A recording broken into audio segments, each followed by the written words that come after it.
से रेंजर्स की लांढी नंबर 4 में कार्रवाई। मकान में छुपाया गया असलहा बरामद कर लिया गया है। असलहे में 1 LMG, 5 SMGs और रिपीटर शामिल हैं। तर्जुमान रेंजर्स की जानिब से ये बताया गया है बरामद किया गया असलहा शहर में बदअमनी और दहशतगर्दी में इस्तेमाल होना था।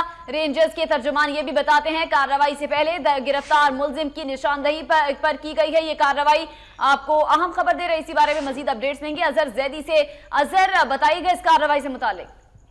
जी बिल्कुल, तर्जुमान रेंजर्स के मुताबिक रेंजर्स की भारी नफरी ने लांडी नंबर 4 में कार्रवाई करते हुए मकान में छुपाया गया भारी तादाद में असला बरामद कर लिया, जबकि असले के अंदर 1 अदद LMG, 5 अदद SMG, जबकि 1 रिपीटर और भारी तादाद में जो है मुख्तलिफ इकसाम की गोलियां शामिल हैं। और तर्जुमान रेंजर्स का ये भी कहना है कि छुपाया गया असला शहर में बदअमनी फैलाने और टारगेट किलिंग में इस्तेमाल होना था, जो एक बहुत बड़ी कार्रवाई जो है इसको कहा जा रहा है। तर्जुमान रेंजर्स की जानिब से भारी तादाद में असला बरामद किया गया है। जी, भारी तादाद में असलहा बरामद किया गया और इससे रेंजर्स की जानिब से बड़ी कार्रवाई करार दिया जा रहा है। अजहर, अपडेट्स के लिए शुक्रिया।